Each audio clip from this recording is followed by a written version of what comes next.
Hello? Oh, she's going to do it now.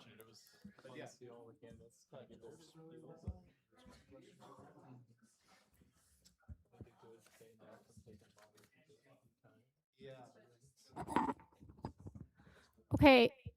Hello? Can you hear me, Allison? Yes, that is me. Hello? I can hear you.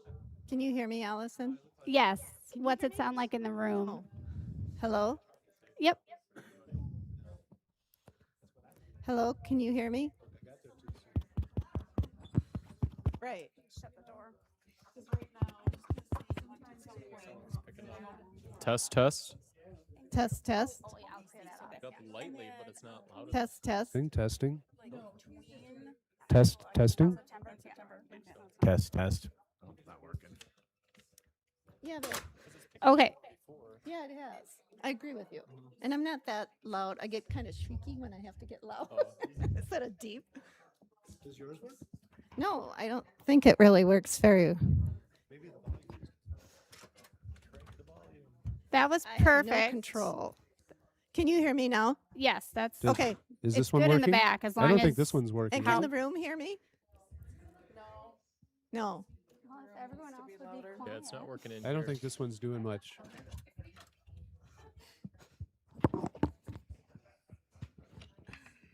It is on. Absolute little green.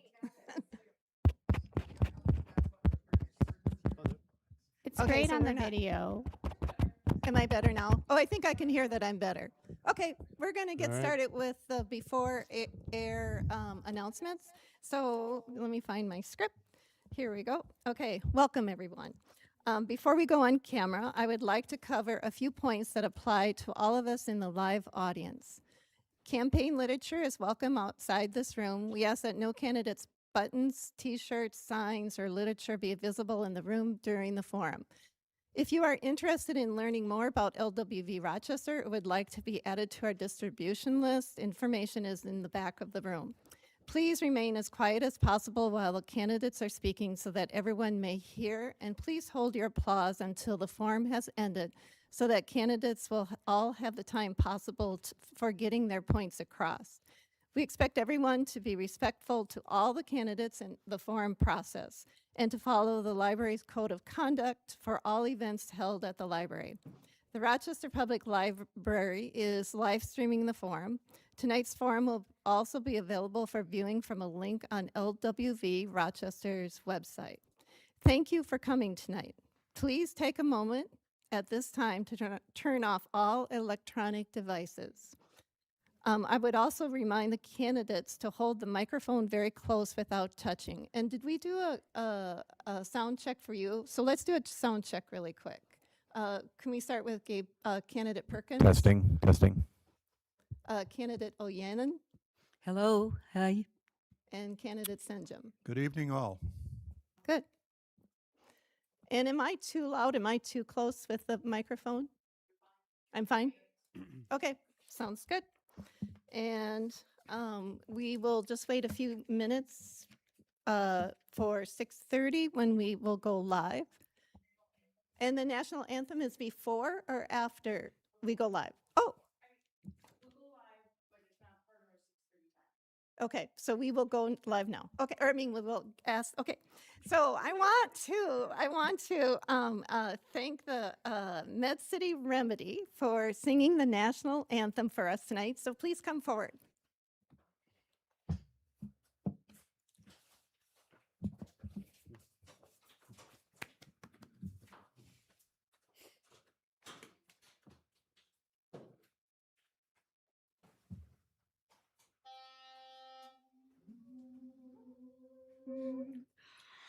Oh, say, can you see by the dawn's early light what so proudly we hailed at the twilight's last gleaming, whose broad stripes and bright stars through the perilous fight o'er the ramparts we watched, were so gallantly streaming, and the rocket's red glare, the bombs bursting in air, gave proof through the night that our flag was still there.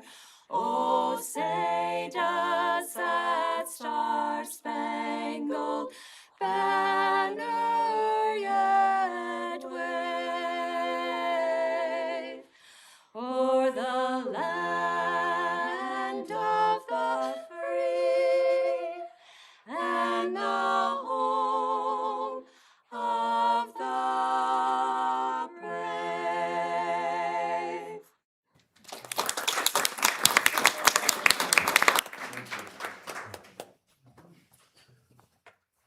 And thank you. That was the Med City Remedy. Thank you for performing the national anthem tonight.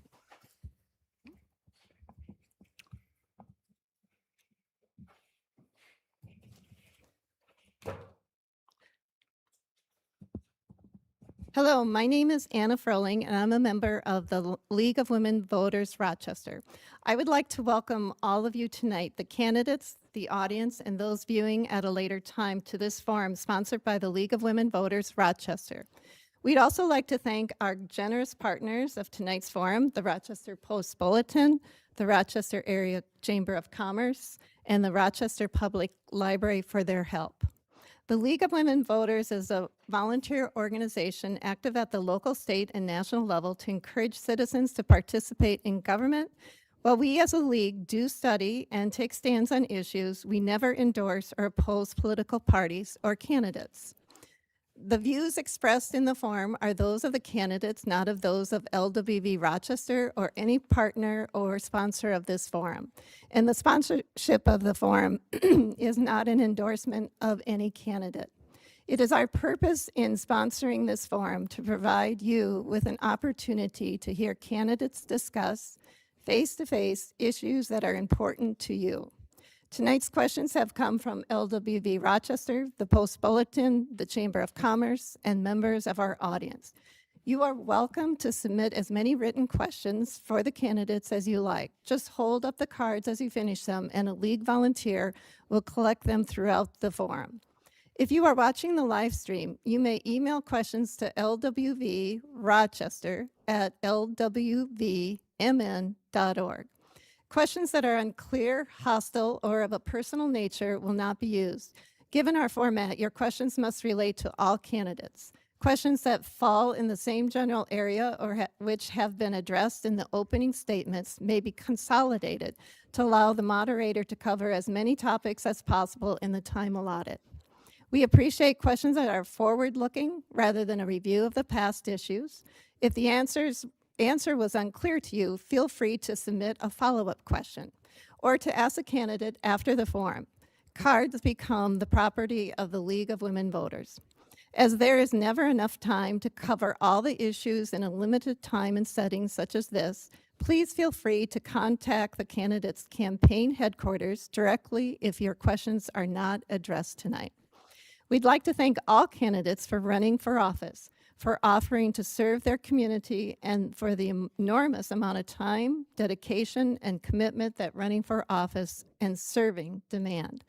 We encourage our members as individuals, as we encourage each of you to get involved in your community and the political party of your choice. Welcome to tonight's forum, which features the candidates for Olmsted County Commissioner District 2. Candidates for this seat are Karuna Ojanen, Gabe Perkins, and Dave Senjem.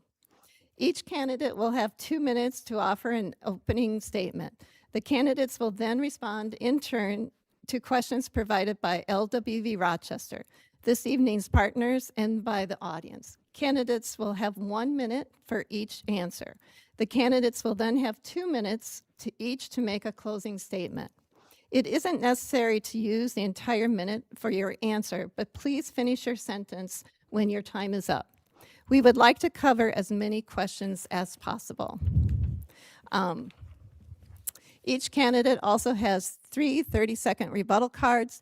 These can be used at any point after each candidate has answered the question. Only one rebuttal card may be used per question, and please put the card in the basket after you have used them. I would like to remind the audience to remain quiet during the forum. Hold your applause until the end of the forum and turn off all electronic devices. The timekeepers tonight for our LWV Rochester members, Jan Strand and Eric Voldal. Questions will be screened by LWV Rochester member Rachel LaForge and Kathy Meyerly. And asking questions will be Jeff Peters from the Post Bulletin and Jonathan Kroll from the Chamber of Commerce. Now we will have the candidates' opening statements. The candidates have drawn numbers to determine the order of their opening and closing statements. And we're going to begin with candidate Ojanen. And you have 2 minutes for your opening statement. Go ahead. Thank you. My name's Karuna Ojanen. I've been in Rochester for 31 years. I've had 3 kids here go to Rochester Public Schools, Hoover, Kellogg, and Century High School.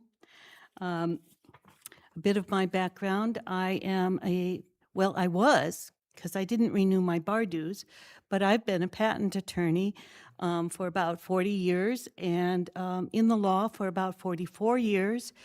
And I'm a second generation American born in this country. My grandparents all came over to this country either as children or as an adult. My parents did not speak English when they first started school. So, and one set of grandparents were actually refugees. And, you know, I never learned to speak my grandparents' languages. And I regret that. I wish that's an important part of my culture. I was able to come out of poverty as a child because of social programs. I received Social Security survivors benefits, and now I'm on Social Security. I've received SNAP food, and I have had home improvement county loans. So I think my values here are, I believe in fairness. I am rather a socialist, and I believe in justice. I believe in opportunities, and I also believe in accountability. Thank you. Thank you. And we'll have our next candidate Senjem, a 2-minute opening statement. Thank you so much, and it's just really good to be here tonight. Thank you for coming. Thank you to the League of Women Voters for hosting this forum. Thank you for participating in this exercise in democracy. That's such an important thing as we live in those kind of times. So I'm Dave Senjem. I virtually a lifelong resident of Rochester. I served our city in the city council. I've served our city in the Minnesota Senate, and now for the last 3.5 years in the Olmsted County Board. As I thought about so-called my public service values, I think basically they go along the lines of hard work, integrity, transparency, trust, those kind of things. I've tried to pattern my public life in those kind of molds. As I think about service, I think about constituent service. There's nothing like it if you're public officials. It really is what warms your heart when you can help somebody move through government and help them with problems. Thinking just a little bit about issues for the evening, my number one issue probably is cost of government, taxes. The old saying is all the government you need, but not more than you want. That's probably where I land on that one. But rest assured, as we consider budgets in Olmsted County, the taxpayer is going to be first and foremost on all of our minds. I know that. Secondly, in terms of an issue, I've been very involved in mental health over the course of my public life. We've formed 9 crisis centers across the state of Minnesota, and that's been a great experience. Beyond that, then, I want to emphasize is if I'm elected, reelected, certainly environmental values. I'm a strong environmentalist from the standpoint of supporting clean energy and environmental sustainability. And then lastly, I would just say that all of us are almost creatures, if you will, or certainly participants in the county every day. as we think about county service, and as we think about what the county does, I want to be there for you in the next 4 years to help you through that journey. Thank you. Now we'll have candidate Perkins, 2 minutes.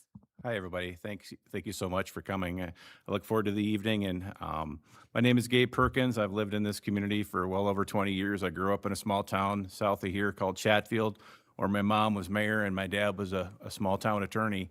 So there I watched them give back to the value of community service. That's how I was born and raised, is to give back to my communities. So I'm here to do so at your leisure. So I learned a lot about tough lessons. My father passed away at 15. I know what it's like when it's rough. Getting those Social Security disability payments. When my wife and I started and graduated with student loan debt, trying to get a house, an affordable house in this community was hard. It's even harder now, folks. That is my number one priority, is affordable housing. And I do agree, second is the cost of government to make Olmsted County more affordable. I have a long, strong strategic background. I worked for the American Cancer Society for 10 years. I was on the Olmsted County Health and Human Services, or the Public Health Advisory Board, as chair. We spent the Olmsted County Ordinance, was the first to go. And my background in strategic planning and working for the Minnesota Department of Transportation puts me in a pretty big room. So I know a lot about infrastructure development, public health, and I also worked in the United States Senate as well. So I know a lot about getting bills through the United States Senate and through the Minnesota legislature. So I think I'm very well prepared for this position. Thank you. Thank you. Now we'll go on to audience questions. Well, actually, we're going to do the league question first, but this question has also come in from the audience. And I'm going to add a little to it. And the order of the answers will be candidate Perkins, candidate Senjem, and then candidate Ojanen. And the question is, and the answers will be 1 minute. How can our county manage and pay for Medicaid and SNAP changes? And that includes mandatory work requirements, semi-annual instead of annual client checks, and reduced payments to providers. Mandated by the federal One Big Beautiful Bill, which goes into effect late 26 and 27. So it hasn't gone into effect yet. And which counties in Minnesota will have to administer. And again, the first answer is candidate Perkins. Go ahead. Thanks. That's a great question. Yeah, there's no doubt in my mind that Big Beautiful Bill has been a disaster, and it is impacting our local communities. It's driving up the cost of government to deliver our programs. So when I look at what it's doing to Olmsted County, I think, what is it, $2.5 million? It's costing the city and or the county in additional charges to implement those programs. Politics, hunger shouldn't be part of politics. I want to make sure families are fed and well taken care of. And so that means we'll have to get into probably some trade-offs. So you might have to make those priorities and programs the number one priority, and maybe we're going to have to spend less on capital and investments, like expanding the Grand Park and putting off on some building restorations, because food assistance is a number one priority, and that will be my goal. Thank you. Next will be candidate Senjem. Yes, we're certainly facing the needs to cut, if you will, going into the next session as a result of the initiatives that came out of Washington and through the state of Minnesota. It amounts, at least early projections are $4 million. The county board's going to have $4 million to somewhere. And as we just think about that, where are the easy dollars? They're probably not, if you will, filling positions. We have some reserve money we could probably draw to. We certainly want to go back to the state legislature, albeit it won't help us this budget cycle, and say help us, because they can, and I believe they should. By the way, if I didn't mention it, these are mandates. The county has we can't walk away from these. We're obligated to meet these needs, and so we'll do it. As we do it, though, we're going to have to find money somewhere, and as it's been suggested, it may be somewhere else in the budget from the standpoint of not doing certain things that we would otherwise do. Thank you. Candidate Ojanen. Well, the first thing that we could do is repeal, with the elections this fall, repeal the big ugly bill. And then the other thing is maybe we can increase some taxes.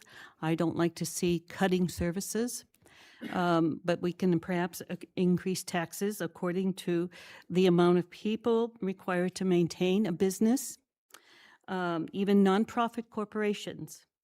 We can tax foundations that use their elite money for their own private social agendas.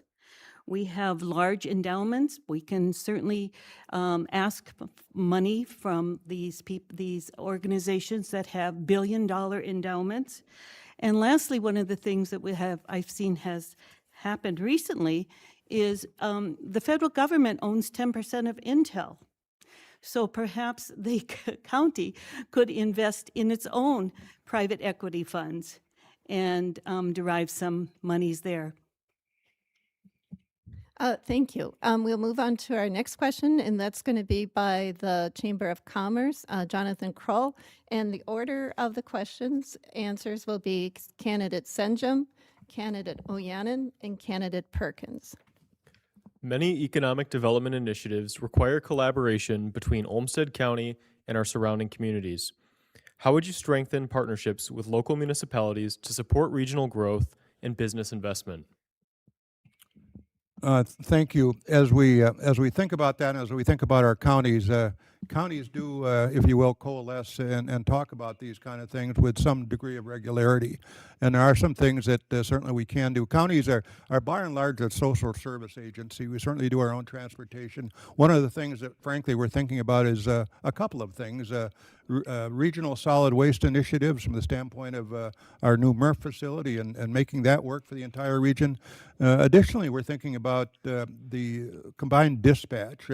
Why wouldn't we, as Hennepin County does, dispatch for not only, they do 34 cities, why wouldn't we do it regionally? And we could do this. Technology is there. So as we think about this, it's just a matter of coalescing and deciding. Thank you. Candidate Ojanen. Can you repeat the question, please? Many economic development initiatives require collaboration between Olmsted County and surrounding communities. How would you strengthen partnerships with municipalities to support regional growth and business investment? Well, certainly we can't do this alone. We do need to work with the other counties, the other cities within the county. We need to work with small businesses. We need to, in order to take care of our people, we need to ask the businesses and the counties to provide a living wage. And also, are the businesses and the counties, what can we do to provide health care rather than health insurance? And so, you know, we just all have to work together. We have to reach out to the city planners, to the mayors, to other people and get more ideas. Thank you. Candidate Perkins. Yeah, this is a great topic. I think this is an area where we definitely have room to grow in this community. It seems like, you know, at times the city, the county, and townships, they're all doing their own thing, and it's about time we get together on the same playing field and start playing ball together at times, especially when it comes to, I think, affordable housing. There's no reason why we don't sit down and get the USDA and some local bankers and developers in a room and say, let's put together some lead and lag measures for the next 10 years because we need at least 2,000 more homes per year to keep up with demand. That is not happening right now. I think that is just a prime example where you can implement it, and let's get this rolling. Thank you. Now we're going to move to the next question, which will be by the Rochester Post Bulletin and Jeff Peters. And the order of the answers will be candidate Perkins, candidate Senjem, and then candidate Ojanen. Well, thank you all for being here tonight. The question I have first for you tonight is, what can a county commissioner do to increase community participation in local government and community input in the decision-making process?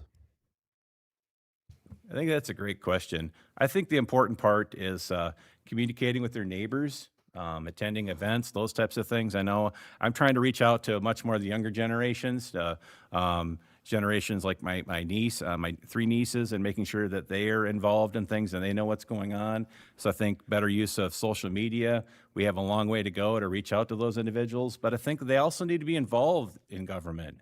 That's one of the reasons I'm running is that I believe my generation is not really being represented well in government. So I think it's time that we start mentoring some of our younger leaders and bring them to the table of government, because in 20 to 30 years, they are going to be their leaders. We need them to be prepared. And that's why I love leadership development, is you got to prepare your leaders. I don't think we're doing enough of that, quite frankly. Thank you. Now, candidate Senjem. Yes, thank you for the question. It's so important because civic involvement is just the bastion of democracy, and if we don't have it, we just don't have a government, and it's that important. The county has done several things, is doing several things. Of course, you know, we have the traditional things, websites, and so on and so forth. When I first got on the county board, there was a decision made to move one of the meetings a month to the evening. Simply to try to appeal to those people that work all day to come to a county board meeting, participate. It's had relatively minor success, but we're certainly trying that way. One of the things that a person can do, myself included, and I do it, I hope, well, is just to be there, to be in the coffee shops, to be at the places, to be available for people to come up and approach you and talk about their issues. That's just extremely important. Then, of course, as we go forward this election, there'll be a lot of door knocking and things like that. All of us will. And so we'll have an opportunity at that point.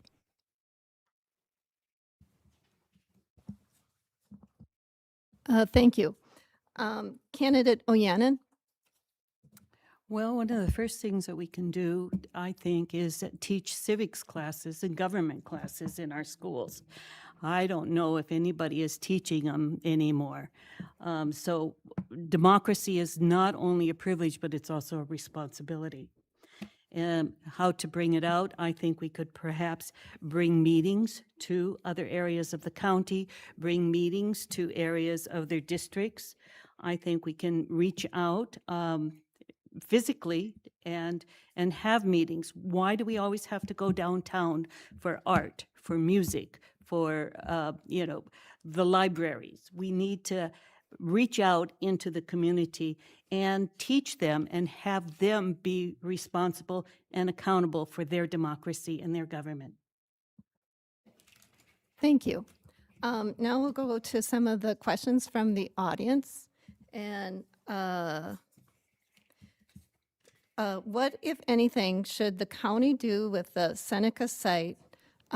Also, it's around by the Corn Tower and the fairground. So that's the Seneca site. So the question is, what, if anything, should the county do with the Seneca site? And the first to answer is candidate Ojanen, and then candidate Perkins, and then candidate Senjem. Okay. Affordable housing. Yeah, I mean, if that's the big issue here, and it is, then we can use it for affordable housing. And not only should they be, cookie cutter apartments, it should be a beautiful and a very safe environment and a pleasing environment. Thank you. Candidate Perkins? Yeah, I would support affordable housing. I also did the second piece. I mean, that would be my highest priority, but you might not have enough room to do what we need to do. And so the other thing I think that a position is ripe for is looking at some sort of an amphitheater. I've been doing some polling on my website, and that's what people have been telling me. There's the decision between the Arts Center, and the Children's Museum, and people are telling me an amphitheater because they're sick and tired of going to the Twin Cities to go to concerts or to Treasure Island. We want some local entertainment here, and we can use that for a lot of other outreach events throughout the community. And if we don't have the money for that, don't do anything. Wait for the right time until we have a good development plan with people at the table. Thank you. Candidate Senjem. Thank you so much on this one. This was purchased before I was on the county board. I don't believe personally I would have voted to buy it had I been on the county board. But nonetheless, it's there. It's in front of us. We've tried to sell it twice. Got very, very low offers, rather, not certainly consistent with what we have into it, which is about $8 million. We've then more recently moved to working with the Performing Arts Center, or Arts Group rather, from the standpoint of we will help you with the land if you will build the Arts Center.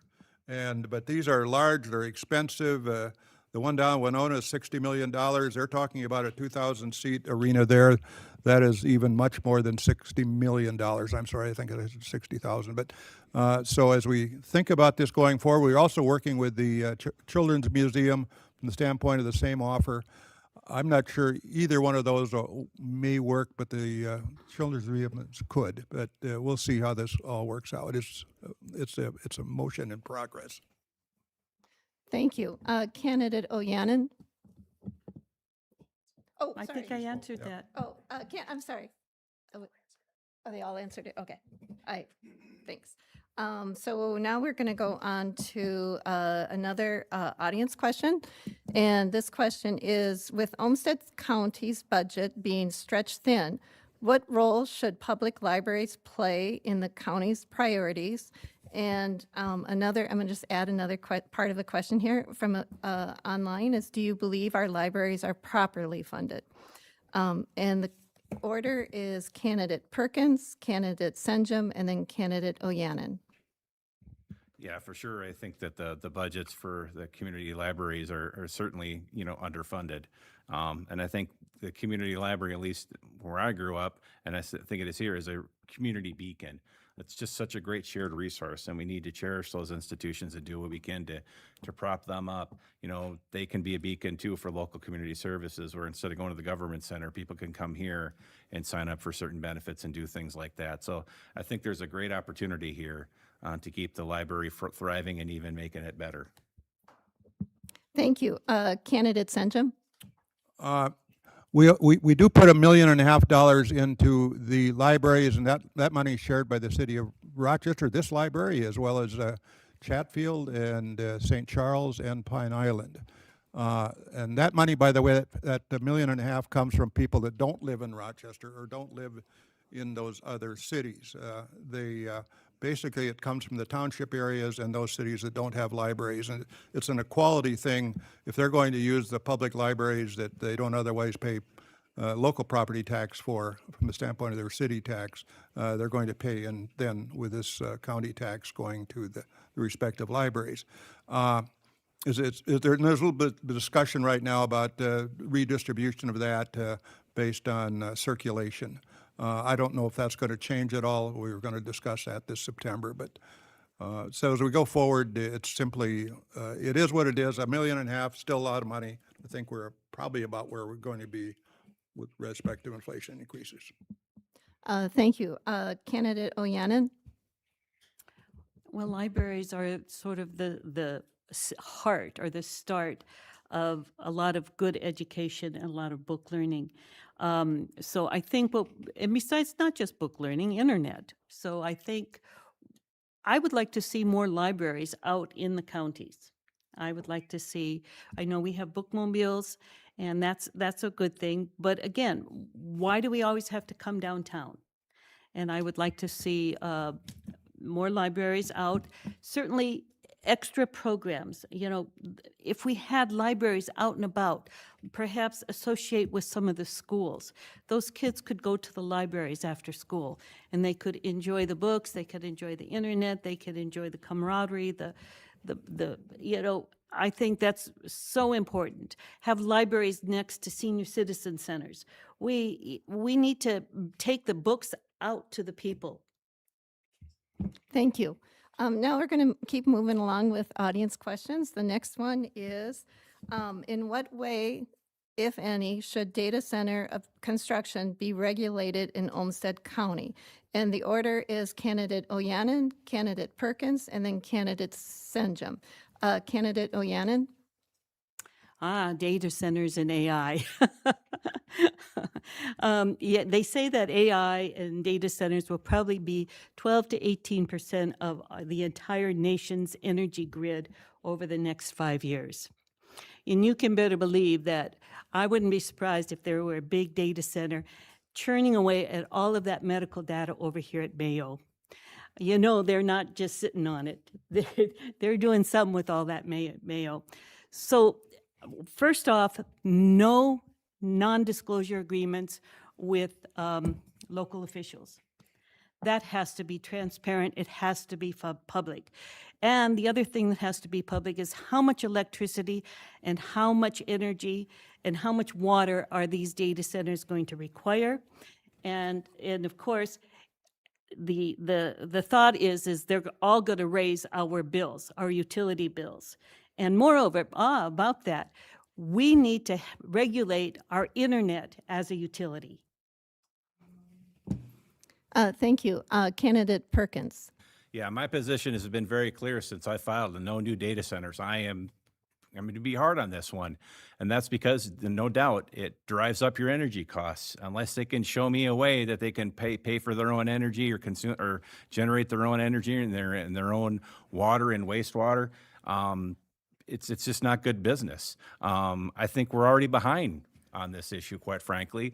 This is something that I think as a county we should have been addressing 5 years ago or 4 years ago.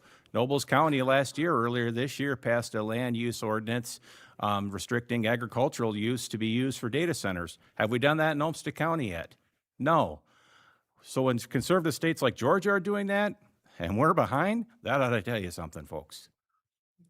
Thank you. Candidate Senjem. So we do have an ordinance that would give the county board some ability to preclude a new installation in an agricultural area. One of the things that we're learning a lot about in the county government right now is the need for public engagement. And I think it's already been said, when one of these knocks at your door, you need to involve the public immediately, and maybe even prior to that knock on the door. It's that important because data centers are coming. The good part about data centers, if you will, is money. Loudoun County, Virginia, which is about the size of Olmsted County geographically and population-wise, instead of their budget being $471 million, it's $1.5 billion. And because just the data center money. So they do bring a lot of money in that can help otherwise with things that we talked about here, libraries and so on. But public involvement is just critical in this. And the water and the electricity are just frankly elemental to this whole discussion. Thank you. Now we're going to have a question from the Chamber of Commerce and Jonathan Krull, and the order will be Candidate Senjem, Candidate Ojanen, and then Candidate Perkins. As communities compete for workers, what do you believe is Olmsted County's greatest competitive advantage in attracting talent? And what investments do you believe are most important for Olmsted County to maintain its status as an attractive place to live, work, and do business? Well, I believe, and we're blessed, I tell you what, when you go around even the state, the country, and talk to other counties, you become fully aware very quickly how blessed we are in Olmsted County to be where we are and to have what we have. We don't have the struggles, if you will, from the standpoint of the non-expanding tax base that so many do. Our tax base is expanding. And that gives us a quality of life, which attracts workers. We have great organizations here, Mayo Clinic probably being the #1 draw that brings a lot of great, wonderful people to our city. And that's good because that helps the collective community. So as we just think about this, it's building on that quality of life, which counties do, all the way, and frankly, including the human services part. That's just so important, all the way, frankly, down to childcare. That's what our human services people do, and that gives us a quality of life we'll, frankly, respect and admire. Thank you. Candidate Ojanen? The question had to do with attracting people into the, Jonathan will read that again if you would like. thank you. Yep. As communities compete for workers, what do you believe is Olmsted County's greatest competitive advantage in attracting talent? And what investments do you believe are most important for Olmsted County to maintain its status as an attractive place to live, work, and do business? Well, certainly Mayo Clinic. It used to be IBM and Mayo Clinic, but certainly Mayo Clinic is the largest employer.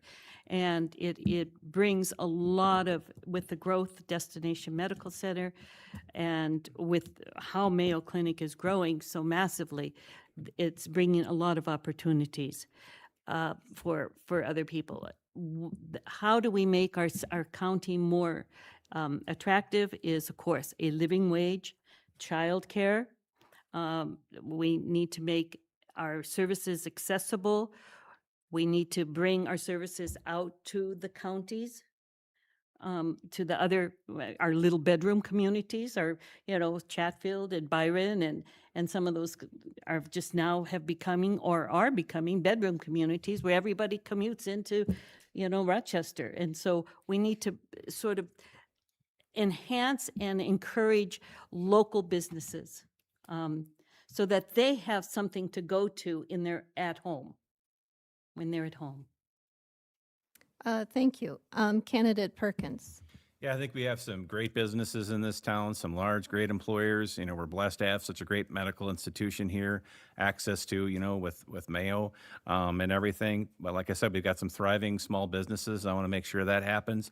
Some really great building trade groups, building curriculum out at the college. We need electricians, HVAC people, all those people, and this helps thrive an economy.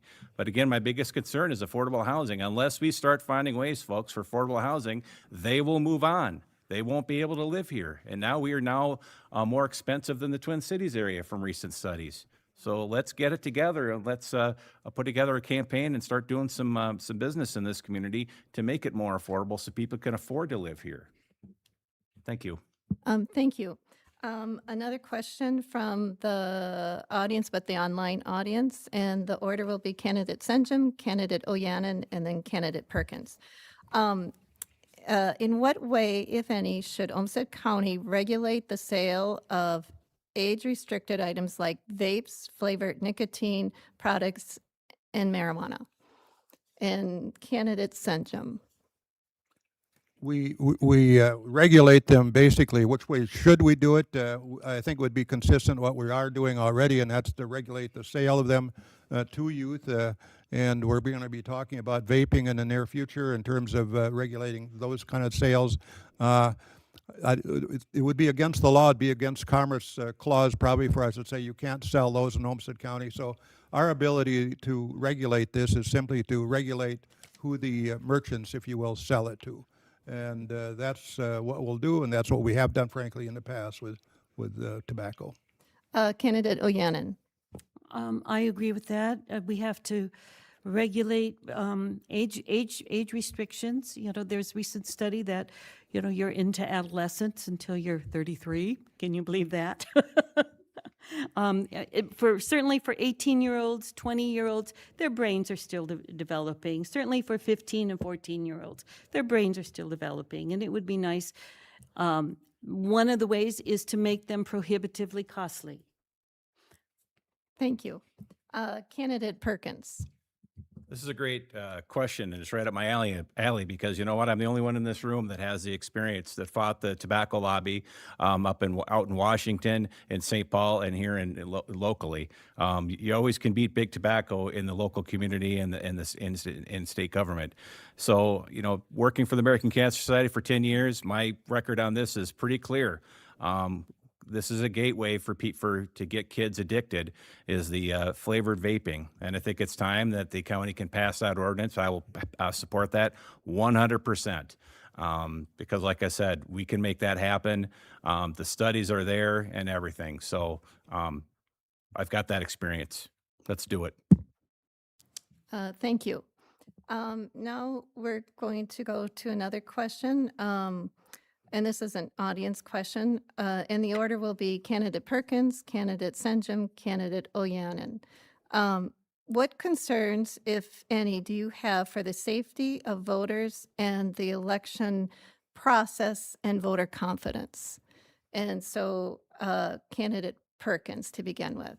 Yeah, that's another great question. Again, our systems here in Minnesota, we have high voter participation. And the data has been vetted for many, many, many times. I know the county here does a really great job securing safe local elections. I am very confident in the local election results. And I'm not buying into this nationwide conspiracy that was touted last week on the networks because it's been shot down so many times. So I fully believe that we are doing what we need to do right here, and it's still state and local elections that have that authority. Thank you. Candidate Senjem? And I would certainly agree. We have an office within county government that runs elections that's virtually, I think, impeccable from the standpoint of how they do it. They do it well, they do it accurately. And then beyond that, we have a whole cadre of election judges across this city that in many cases have been doing it for years. And they do it, again, as I said, impeccably and well. And actually, I did a couple election judge stints myself just to find out how they did it and frankly what their degree of overall jurisdiction and competency was. And it's absolutely amazing. You could not cheat on those people in 100 years. So I have full confidence in our elections in Olmsted County and would have no problems at all telling anyone that. Thank you. Candidate Ojanen. I too have great confidence in our elections. I only have two concerns. One is still a ID is not required to vote. And yet, when I was an observer on some elections, there were people who either were willingly giving their IDs and or an election judge asking for an ID. And so that is a concern. The other thing is the fake news about about an election fraud. I don't believe we have election fraud in Olmsted County, and I have faith in the elections across the country, or at least I did have until recently in this current administration. Thank you. We're going to go to another question, and this is the question. As a little bit of a preamble here.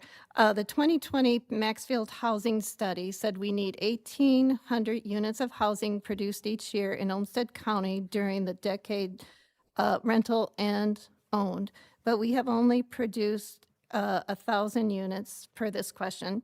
What steps would you support to further address the affordable housing and homeless issue? And the candidate order is candidate Ojanen, and then candidate Senjem, and then candidate Perkins. Well, affordable housing is very difficult question because we all want a nice house. We all want our investments to grow, and so we want affordable housing is, maybe the county needs to provide some housing assistance to residents so that they can have affordable housing. The other question, affordable housing, do we have a lot of Airbnbs and verbos and temporary housing? And are those being used and people are making, when they could perhaps be permanent residences? For instance, New York City has put a ban on some of those because they have come into affordable housing in New York City. So that certainly is something to consider as well. Thank you. Candidate Senjem. The county right now, the county itself owns 279 housing units, and so we talk about 1,800 a year. It's frankly staggering, but yet we know the challenge. Part of that challenge is frankly for us, county officials, and we do this, by the way, is to lobby our state government for more money in the housing fund out of the housing, if you will, agency up there. We lobby them heavy. When I was in the Senate, we put virtually $100 million in every year. They don't quite match that yet, but nonetheless, it's all about money. The HRA brings in on a levy $5.5 million a year. That won't get you 1,800 houses. The city has recently passed a sales tax initiative. I believe it's $40 million into their housing program. That won't get you 1,800 houses a year. So it's all about money and where you find it, and that's the challenge. Thank you. Candidate Perkins. Yeah, I think it's more about money. I think it's about leadership and what we prioritize. So again, I think if you really sat down and argued for this 4 years ago when I ran, we do not have a strategic plan in this county where we can bring in all the locals, the cities, to have a 10 to 15 year strategic plan with lead and lag indicators to bring the building partners together from HUD to USDA for rural home loans and all that, and figure out what it takes, because some of our builders can only get loans to build 3 or 4 houses at a time. we're going to fall way behind if that's our hope and strategy.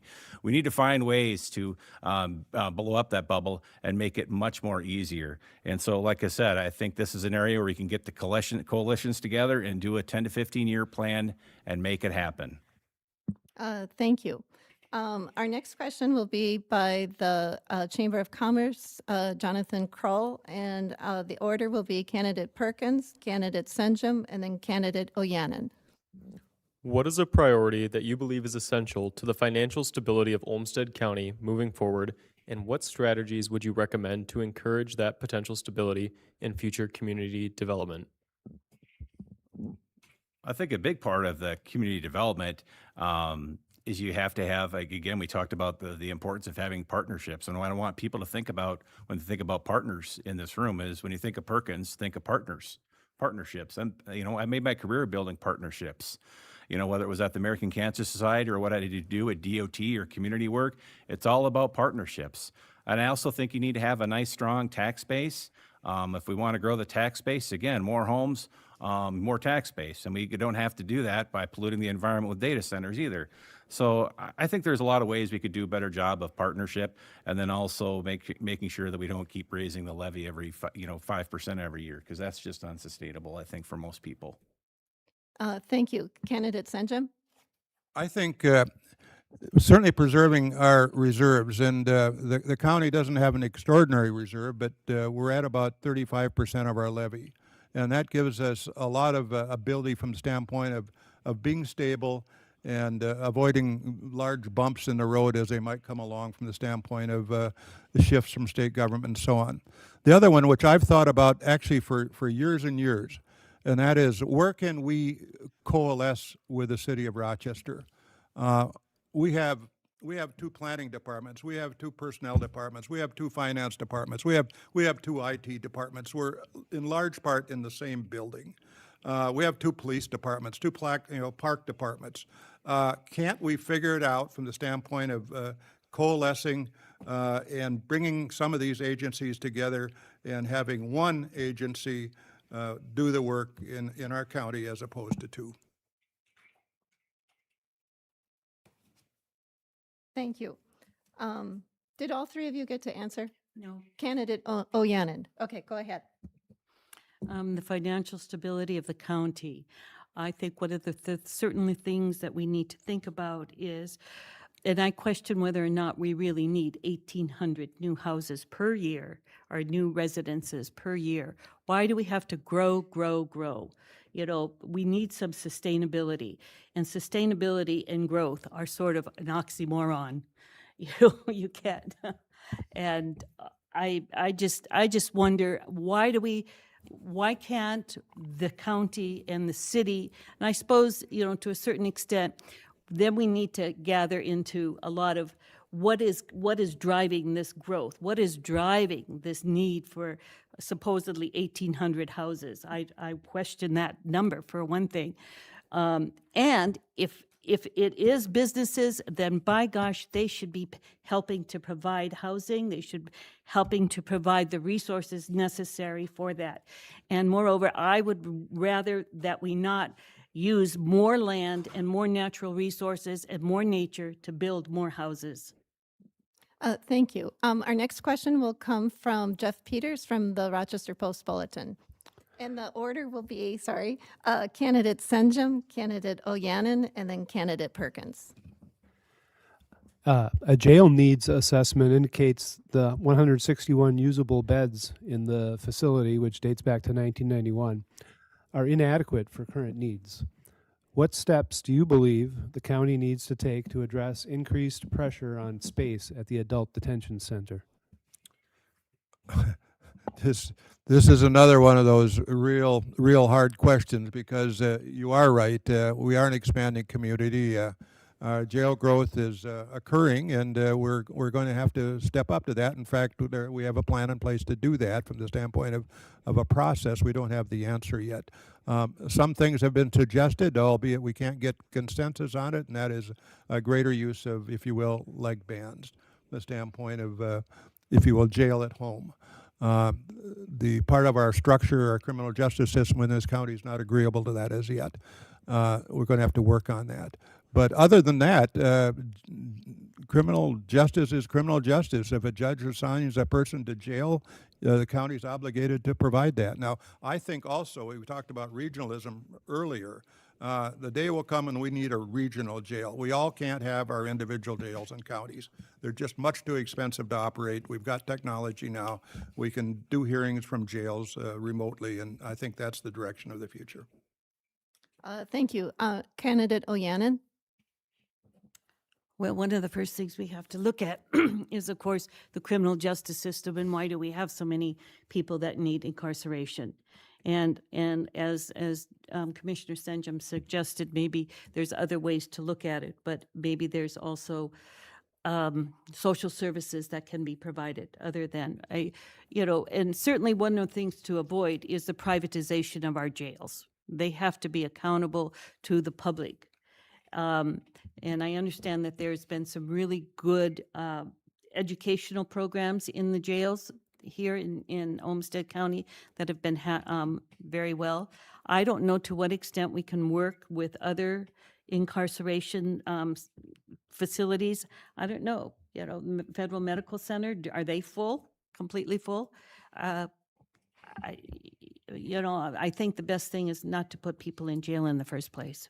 Thank you. Candidate Perkins?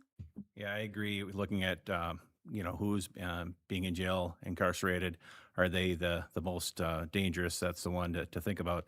But I do think there are opportunities here for, like we talked about earlier, regional jails. But again, quite frankly, it scares me because I know Dodge County, they need a new jail. I know Wabasha just built one. Fillmore County just built one.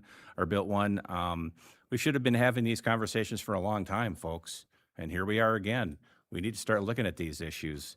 Every time that our jail is full and we have to transport people up to the city, that costs money from an organizational development point of view. That is just burning $100 bills, folks. And I don't think I think it was a bad mistake when, we did away with the youth detention center. So now if, parents need to go see their kids or whatever, they got to go up to the cities. How's that providing parental support and responsibility? So there are some things I think we just have to sit down and look at the long term here. And all I've been seeing for some years in some instances is short-term solutions. We need to start looking at long term, future generations. And I'm just not seeing it right now, folks. Thank you. This will be our last question, and the order will be Candidate Perkins, Candidate Senjem, and then Candidate Ojanen. And with the smoky air outside the last couple days, I'm going to ask this question. What, if anything, should the county board do to promote green energy? And again, Candidate Perkins. Yeah, I think the big thing is to, certainly they've got the website that has some great information. Making sure that you have great ventilation in your house, those types of things. We have some pretty good programs in this county.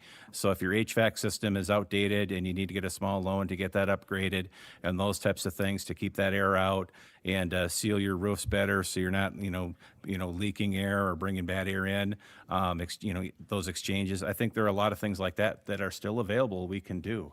But I think it's that individual can take responsibility too, where I'm not out driving as much in those days because I don't want to be out in it.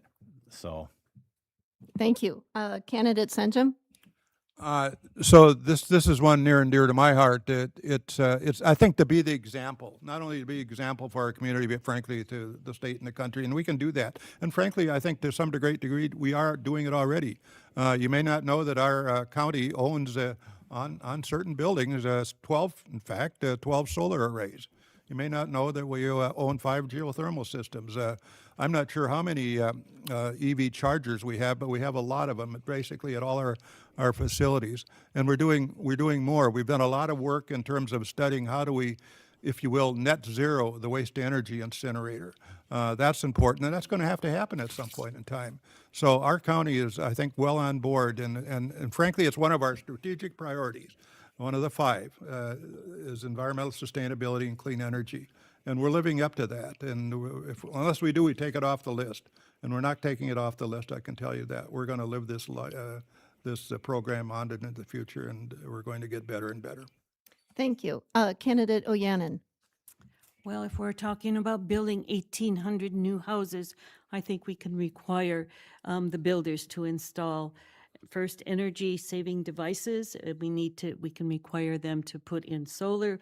We can require it for large complexes to consider the geothermal. We can require any new construction to have these kinds of energy savings, green devices.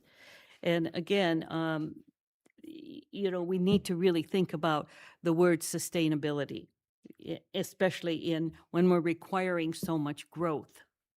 And I think individually, Mr. Perkins suggested individual responsibility, but I think we also need to think about our own. Why do we need to keep growing? Why can't we be content? Develop, an idea of contentment, develop an idea that we have enough. And yes, that's a very privileged thing to say, by the way. I know that. Thank you. Thank you, all the candidates. This ends the question part of the candidate forum. We're going to move on to the closing statements. And the order is candidate Perkins first, candidate Senjem, and then candidate Ojanen. And you have 2 minutes to answer, or to give your closing statement, and candidate Perkins. Again, thank you, everybody, for attending and for your interest tonight. And it's just a privilege to be here and on the ballot and have a discussion with you. So again, my long background is strategic, well over 20 years in strategic planning, infrastructure development, and public health. I have a lot of experience, and I think it's time for a new generation to be at the table to tackle some of these issues. Because when I look at the challenges facing Olmsted County over the next decade, it's going to require energy, some fresh perspectives, and long-term leadership. We are making decisions today about housing, social services and supports, public safety, public health, transportation, and infrastructure. And those will all be shaped based on future tax obligations. So from the very start, when I talked about my campaign, the campaign is not about questioning the value of past service. I respect Senator Senjem and respect my other running mate here. It's just great to have such great people, talented people willing to serve their community. But I want to make sure we are being prepared for the future. So I'm running because I believe there's an amount that leadership can focus not only on today's issues, but we have to look at the future generations as well. And I want to be here for the next 20 years to be able to focus on that and, again, to groom more leaders. We need leaders who can build on strong foundations of partnerships that has been laid while bringing in new ideas and new relationships. And, again, I want that new generation to be involved in government. That's why I'm here. So I'd appreciate your vote on August 12th. Thank you. Thank you. Candidate Senjem, and 2 minutes. Sure. Thanks once again all for being here tonight, those here in assembled library and those certainly online, and certainly the League of Women Voters for putting this together. I learned a long time ago in public life that a good public, if you will, legislator, or in our case, a county commissioner, is one I believe that can see the future and go there. It's not enough to make that decision for today, but the decision for the long time and long term. And that has been, I think, my mantra and probably my skill set, if you will, from the standpoint of being able to think long term. We have a growing community as we think about where we have been and where we are growing. If, in fact, we grow at the rate for the last 50 years, from 1975 to 2025, if we grow that same rate, we are 311,000 people in Olmsted County in 2075, not 166,000. So you got to see that future, and you have to understand where this county is going, and you have to be in a position from the standpoint of perspective to be able to make judgments with respect to how we unfold this tent, if you will, because it's going to be a big tent. And there's a lot of challenges coming forward, be it housing, be it transportation, be it roads and bridges, be it social services. And we need to step up and meet that. So it's the person, I think, that can see the future and go there. And part of that future, by the way, has to do with sustainability. We can't use up Mother Earth. We have to be examples, if you will, of sustainability going forward into the future. And our county is doing that now. The other thing I want to just mention, I've been blessed to be a county board member for 3.5 years. I will tell you, this group of people that I'm able to work with, the chemistry is frankly outstanding. Our work together is outstanding. We can disagree, but leave the room, if you will, in agreeable fashions. And that's, I think, the test of a good county board. We have a good county board. I look forward, hopefully, to being reelected to this. I ask for your vote on August 11th, and if you will, I'd certainly appreciate it. Thank you. Candidate Ojanen. I think I have just a few issues. I think one of my primary issues is affordable college education and affordable trade schools. Do you realize that the Minnesota Constitution says that the Constitution says as soon as feasible, tuition shall be free to Minnesota residents? The fact that our young people can have these massive student loans and can't afford to buy homes is outrageous. That's an abomination. The other thing is, in recent years, I was primarily a patent attorney. I'm very familiar with, science, talk chemistry and physics to me. I love it. But in more recent years, I've become very involved in rights of nature and in Mother Earth. And I've become very involved with Minnesota Well Owners Organization. I'm a founder of that. And we are the reason that the Environmental Protection Agency came into southeast Minnesota to issue orders to clean up the karst region, because we've been going around the state for 14 years doing private well screenings. And we had the data. We had the data to show that we have outrageous nitrate readings so as a county commissioner, we need to really take care of our soil. We need to take care of our water. And the last thing is, I really think we need to regulate the internet as a utility. Companies are requiring that if we want a paper copy, we have to pay more money. Governments are requiring that we automatically deposit, that they automatically electronically deposit money into our bank accounts or we pay. And we just need to regulate it. We need to regulate the flow of information like we regulate the flow of electrons. And if you want some bold innovation for the next county commissioner, then last thing, they all are wonderful people. Thank They you. are just wonderful commissioners. He's been my senator and my commissioner, and he's been so responsive. Thank you. And so I would like to thank each of the candidates for participating in tonight's forum. Thank you for your service to the community and for your willingness to participate in the democratic process for running for office. I would like to remind you that the views expressed in the forum were those of the candidates, not those of LWV Rochester or any partner or sponsor of the forum. Thank you all for coming. I have some announcements yet. Remember that primary election day is August 11th and the early voting has started. If you have voted by absentee ballot and would like to change your ballot based on what you learned tonight, visit minvotes.org for more information on the process. Please remember to vote. August 11th, polls open at 7 a.m., close at 8. If you're in line, you get to vote. If you have questions about your polling place, would like to see a sample ballot, visit minvotes, MNVOTES.org, or to learn about candidates, visit vote411.org. Rochester Public Library and LWV Rochester post complete unedited recordings of these forums. Editing is authorized only for official media reporting. Excerpts or edited clips of this forum may not be posted on candidate websites or social media or used for political purposes. Links to LWV or Rochester Public Library recordings, however, are welcome. To see this forum again or to find the link, access the forums from the LWV Rochester website or Rochester Public Library YouTube channel. And absentee in-person voting begins this Friday, July 24th. Good night, and thank you everybody for coming. And thank you, candidates.